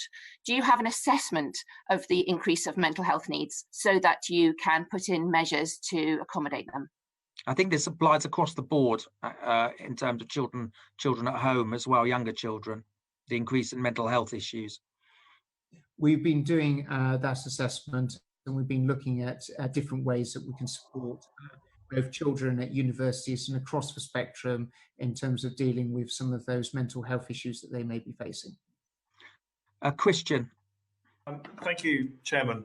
Obviously, the Secretary of State has mentioned several times about the strategy for reopening schools, and that will follow the advice of SAGE. However, I was just wondering to what extent you're actually consulting those education bodies as to how that's going to look like, or if they're able to feed into that conversation. So I know when I've spoken to several of my schools and also the nurseries and childcare providers, they've said at the moment they've not been consulted on anything, and actually they'd like to take part in that, so they can advise how that would be best represented by them rather than straight down from government to the education body. So Christian, I'm sure you'll appreciate, with over sort of 22,000 schools and nurseries, I think if it's not really feasible for us to run a consultation with every single organisation right across the country, but the department's I myself have been holding regular meetings with the sector and with organisations that represent a whole spectrum of both schools, but also unions as well. And the department's been holding direct talks with different organisations. We pulled together a sector body which is having regular discussions as to the best ways moving forward. But it's just not going to be feasible to have a UK-wide consultation for people to be able to sort of feed into. What people will want is a clarity and a certainty as to how schools, how nurseries are going to be reopened. But in terms of actually listening to what the sector is saying, we're doing that, and we're doing it absolutely hand in glove in terms of our discussions that we'll continue to hold as to how that is best done. Okay, thank you, Secretary of State. I guess a kind of follow-up question to that, although slightly more generic, would be, what do you think the department can actually learn from this whole situation of COVID-19? So what's gone well, what's not gone well, and what are the lessons we're actually moving forward with? So I think there's a whole host of different areas that we can actually learn and benefit from. I think the ability to support children within the home and through holidays has really been transformed by a lot of the learning that we've had in terms of delivering, in terms of home education, and in terms of support that we can give children. We've actually recognised that resources can be much more rapidly shared, and I would actually hope that we can take we're going to be taking a look at how we can use some of the resources that have been shared and actually sort of reducing teacher workload in terms of lesson planning, in terms of resource sharing, making sure that teachers are getting the very best practice and actually being able to use it and bring it to their classroom. I think there's really sort of EHCP plans and tribunals. Actually, by moving them online, we're actually getting through the backlog of tribunal appeals much more rapidly by being online than they're not by actually being there in person. Can this be something that we learn from and actually start to looking at how we can implement it? But I've said a whole strand of work in terms of looking at recovery, because so often there's so many things that we want to do in education, but we don't do because of a disruption that it may be causing to the sector. And as part of the work that we've initiated is what lessons can we learn in terms of good things that have come out of this crisis that has meant that we can do things better, but also different things that we may want to change in our education system that in previous times we've always said we won't do because of disruptive effect it has to education. Thank you. Do you want to come back on that, Christian? A quick follow-up, which is more on the resilience point of view, but that's more relating to virtual schools and EHC plans. So obviously speaking to a number of parents with children with EHC plans, they've said they've put forward some suggestions for spending in regards to those plans that they feel would benefit their children most, but have been turned down by the local authority. So to what aspect is that being considered by the DfE so that actually the children are learning as much as they can at home as their parents would see so?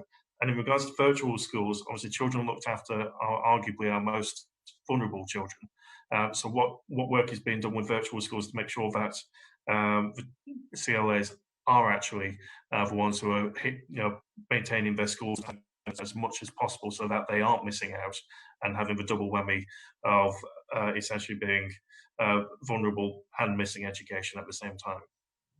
Well, this is why we particularly targeted that cohort in terms of a sort of digital package that we're rolling out. In terms of parents who think that their children who have an EHCP plan would benefit through a sort of a reworking of that sort of EHC plan, we'd really encourage local authorities to sort of demonstrate as much flexibility as possible in terms of actually changing and adapting the way that they allow people to access learning. Because we don't want people to be in that position where they're overly sort of falling further behind as a result of this crisis. Thank you, David Simmons. VR have published something to the effect that they think the impact of COVID-19 could have a devastating effect on the education sector. I know we're all very conscious that schools, in some cases, were in a parlous financial position in the run-up to the crisis. Other schools, speaking with some in my constituency, may have many millions of pounds of balances in the bank and are therefore well positioned to cope with it. I'm just interested in the assessment the department's doing about those risks and what steps you think the department might need to take to guard against a financially devastating impact on some schools as a consequence of the pandemic. Well, we were distinctly conscious of the fact that the sort of change in terms of how schools are running and just being open to critical workers and those vulnerable children may have a impact in terms of school finances. That's why we put in place funds for schools to be able to apply up to £75,000 worth of resources to be able to cover costs that they may incur. We've as yet had no indication that schools are facing a negative impact in the way that you would maybe be concerned about. And I think that's partly down to the fact that we've put in place provision for whether it's primary schools or secondary schools, support there that they're able to call on if there are those abnormal costs that they would maybe be incurring. But we've not had those reports that schools are facing that financial dilemma as a result of that coronavirus crisis. But I'd hope that that has been helped and supported by the actions that we've undertaken right at the start. Any more, David, at all? No, that's helpful. I think the key question is going to be, as the OBR flesh out what they mean by that impact, that the department is able to respond to that. And clearly, the significant levels of balances held by some schools are an important part of that. But some of the other providers, including amongst the skills sector, will also be impacted. So I think just making sure that that's monitored for that impact as it plays out. David, I think you're right to highlight some sort of differing sectors as to how they'll be impacted differently. And you see the HE sector, the FE sector, the broader skills sector, and also the early years sector, they'll have a different type of impact as a result of this crisis than you'll see in terms of the broad primary and secondary school sector. And we're working very closely, as we've indicated, to make sure that we take early action to help support them in the best ways that we can. Thank you. Ian's got a quick question before I come on to you, Apsana. Yeah, thank you very much, Chair. And just following up from David's question and the point that he's raised about school balances. And of course, I thought it would be important to make the point that overall the levels of school balances have diminished, and it's not a uniform or universal issue across all of the school estate. There will be many schools out there who may be watching this morning on Parliament TV who would not recognise the question of there being healthy school balances that they have got to call on in such a drastic situation as we are in at the moment. Ian, this is why we put in place the action to make sure there was a fund available for schools to be able to call on if they'd incurred expenses as a result of dealing with this crisis. Fleur. Thank you. Just to follow up on this, in terms of nursery funding and private nurseries, many nurseries have been in contact with me saying they're in financial difficulties, and this won't be an education funding. This will be you in conversation with the Treasury about how to treat them as small businesses that are in trouble, but that we don't want to lose a lot of our early years sector through falling through the gaps in the Treasury scheme. They especially many felt that they would get the education funding, the early years special funding, as well as being able to furlough staff, and they've been told that they can't. There seems to be a change in the rules. So is there conversations with the Treasury about, and do you know how many nurseries are in potential trouble and could be closing? So right from the start of this crisis, we put in measures to support the early years provision, and we've seen the fact that we continue to pay the grants to local authorities for those to be sort of passported through to early years providers. But on top of that, you've got the furlough scheme, as well as a whole raft of extra provisions that the Treasury have provided in terms of supporting many small businesses, as well as many larger businesses as well. And of course, you do have a number of large chains that also provide early years provision. We're actually working very closely with early years providers to have an understanding of where some of the weaknesses are in the sector.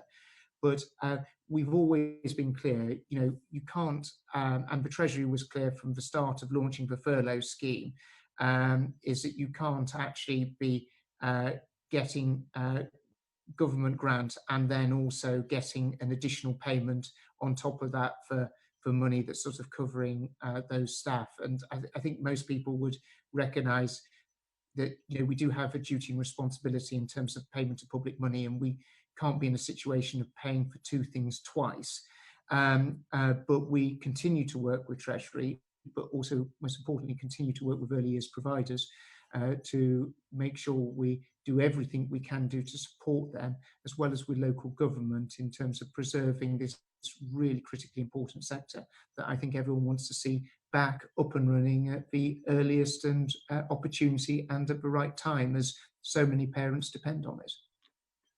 Can I just ask you very briefly, the Department for Education apparently has not clarified yet whether or not nursing students who work for the NHS during the pandemic are still paying tuition fees. Are they paying tuition fees? And if they are, can you make sure that they're not paying for tuition for that they're not receiving? I will come back to you on that point, Mr. Chairman. Okay, Apsana. Thank you, Chair. Moving now on to technical and post-18 education. Given the concerns raised and voiced by, among others, awarding bodies for T-levels, why is the department now pressing ahead with the introduction of T-levels? Well, as you'll probably remember, Apsana, that this was a programme that had absolute cross-party support with both the Conservatives, Labour and the Liberal Democrats all supporting the introduction of T-levels. We are proposing to bring forward 3 T-level qualifications across 55 providers across the United Kingdom. We think this, I personally think the introduction of T-levels and actually raising the status of technical and vocational qualifications is one of the most important tasks that this government has. And I'm very keen to make sure that we continue with this programme. And we've been working really closely with that sort of a small number of providers. And we think that we can, as we roll this programme out, we reckon that there's we can learn a lot by the experience of doing it, but we also want to create the opportunity for young people to benefit from this really brilliant qualification that I think, you know, as the equivalent of an A-level, with the status of an A-level, that's going to have a really transformational impact. And you know, for me, technical and vocational qualifications are such an important part. And I know that this is something that has had cross-party support in terms of the importance of this. And, you know, I want to see it happen, and I want to make it to happen. I don't want to see children and youngsters missing out on the opportunity of having that choice. Apsana. The Olga review was published last May, and I appreciate that definitely there is a disruption to the government's response. But can you explain what's been done with its proposals since the publication in May last year? Of course, we're obviously we'd been planning to publish our review, our response to the Olga review around the period of a spending review coming out, which was expected to be around the July time of this year. That looks as if that has been pushed back. That has been pushed back, so we'll be still looking at doing a response in line with the spending review. We've done a considerable amount of work, and we've recently set up a white paper task force with Keith Smith from the department leading it in terms of further education. That will be one of the key elements in terms of and key planks of our response to the Olga review. And Keith has been doing an immense amount of work, and as I say, we'll be responding to Olga in line with the spending review. But there's an awful lot of work that's going on. Keith's leading this work on the FE white paper, and it's an area of department's work that I think it could be, you know, really revolutionary in terms of driving reform in this vital sector, and incredibly vital for those youngsters. Thank you. Could I just, I mean, there are some private schools that are behaving very responsibly and trying to work to support students and state schools. But I've had a note that there are some independent schools that are billing parents for as much as £8,000, including a discount for just 2 weeks of online A-level tuition amid school closures. And for children to be given A-level grade recommendations, the pupils must be on the school register. To be on the school's register, the parents must pay the fees. It's a catch-22. So what steps are the government taking to ensure that kind of bad practice doesn't occur, and that independent schools don't use this to capitalise on changes to exam grading in this way whilst learning doesn't take place a state sector those schools and help teach the left behind pupils? Robert, Mr. Chairman, I do apologise. I lost you as part of that. But in terms of private schools, obviously the department doesn't have any role in terms of the contractual agreements that they have between themselves and parents. But obviously, we'd ask everyone to act in the most considerate and sensible and responsible of ways. And I know that right across the whole education system, everyone is in a rapid development and ensuring that they're delivering teaching for every child. And I'm particularly proud of the work that's been done in the state sector, which obviously we have direct control over. I would, of course, encourage all private schools, and you're right to highlight that there's been some brilliant examples of what they're doing in terms of supporting children from disadvantaged backgrounds. I'd ask them to look at what more can be done, how we can support children, vulnerable children, and actually, can they play a bigger role in terms of doing that, and not just through this crisis, but also into the future. But if it is true that they are charging £8,000 for 2 weeks of online A-level tuition, and they can't get their A-level grades unless they pay that £8,000, would you say that's probably bad practice? What I would say is, obviously that's a contractual agreement between a private sector employment, a private sector organisation and parents.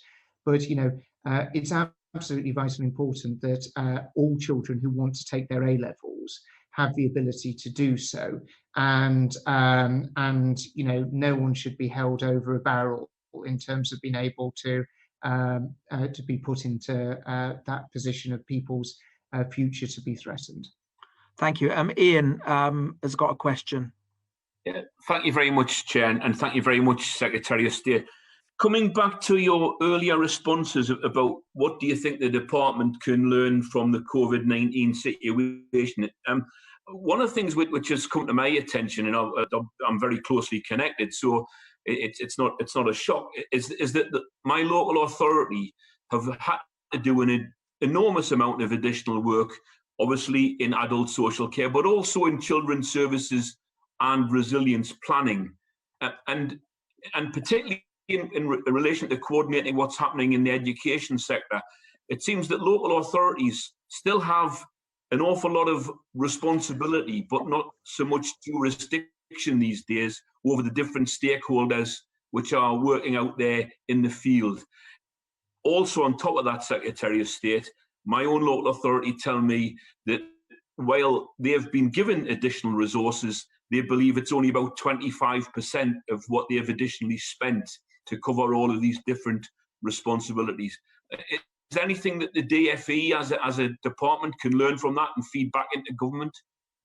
So on your latter point, the Community Secretary has set out a package of over £3 billion directly supporting local authorities, which is one of the biggest packages that you've seen in terms of direct support for local authorities to help them at this time. And we all recognise the important work that they're doing. And I would certainly hope as that money flows through, those concerns that your local authority have will be alleviated.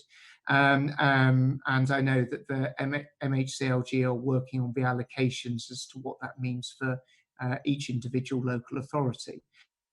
Separately, in terms of the role that local authorities play in terms of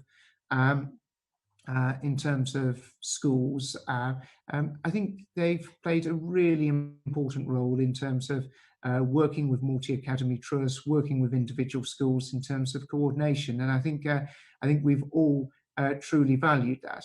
And the leadership that we've seen within individual schools and multi-academy trusts to actually provide an access, a route into access to education has been truly inspiring. And I think it's that collaboration that we've seen right across the board has been one of the great benefits.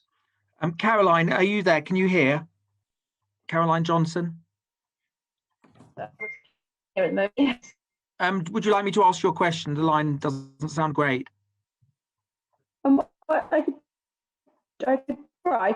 I've got constituents who are stuck in university, and I know you'll learn their families. They're often relatively young on their own, and some are getting particularly lonely and talking about them.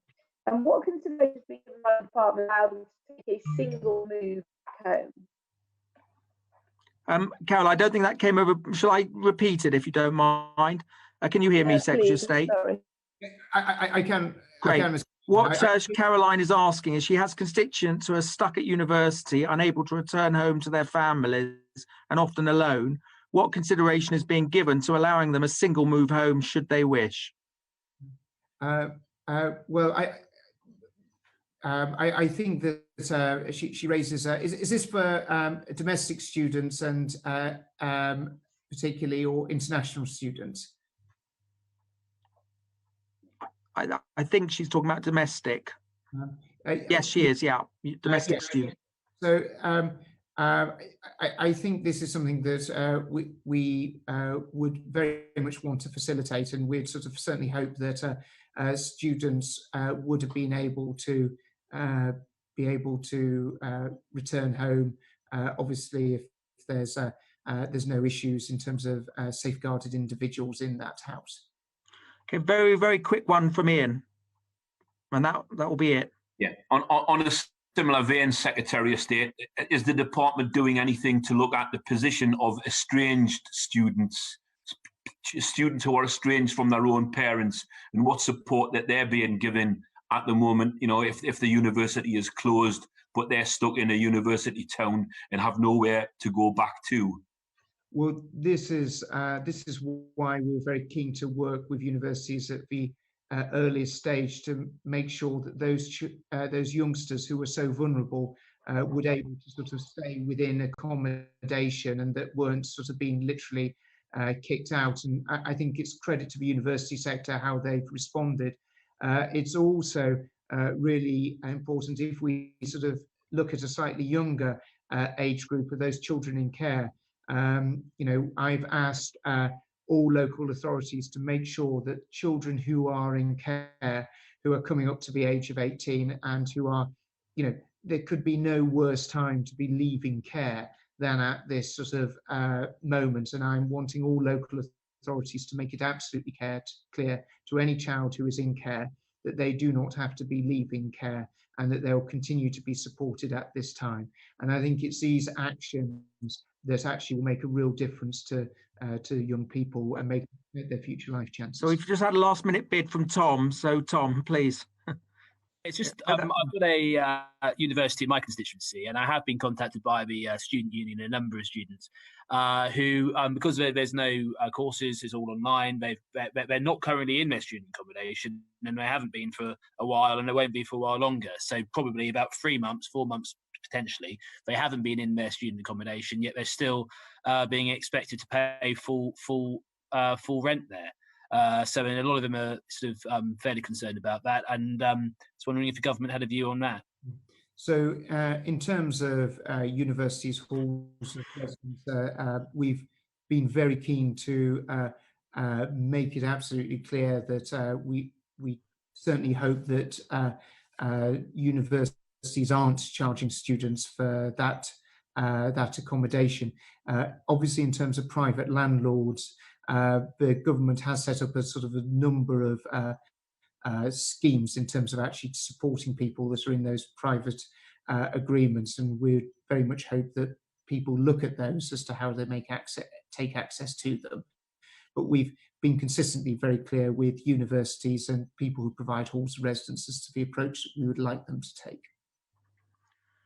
Thank you, everybody. Thank you very much, Secretary of State. I'm guessing with the announcement now of the new child of the Prime Minister and Carrie, I'm guessing there'll be a big focus on early years with the department in the coming months. But I really do appreciate what you've done, and also we thank teachers and support staff. We also thank the thousands of DfE officials who would be working overtime to try and solve these very, very difficult issues. But I do appreciate you sitting here for over 2 hours answering a sustained barrage of questions on a huge range of issues, and wish you well over the next few weeks. But as you can see, the focus of the committee is on the left behind children and pupils and students, and particularly the faring of how the vulnerable are going to fare in the aftermath of this crisis. Thank you very much for coming today.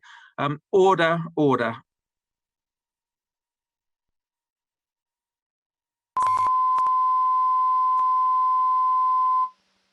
Education Committee, 29th of April.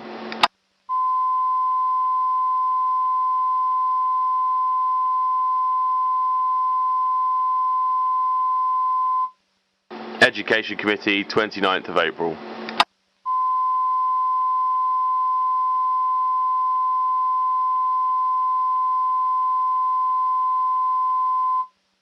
Education Committee, 29th of April.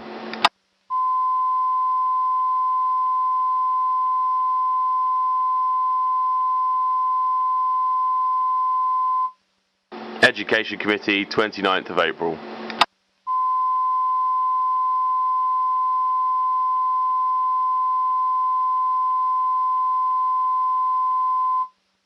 Education Committee, 29th of April.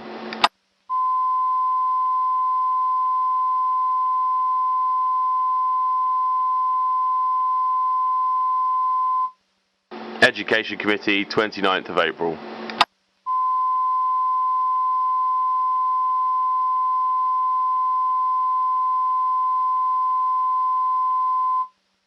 Education Committee, 29th of April.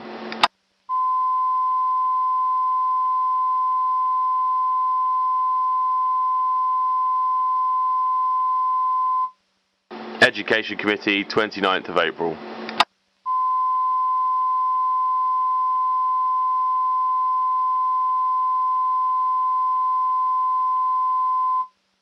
Education Committee, 29th of April.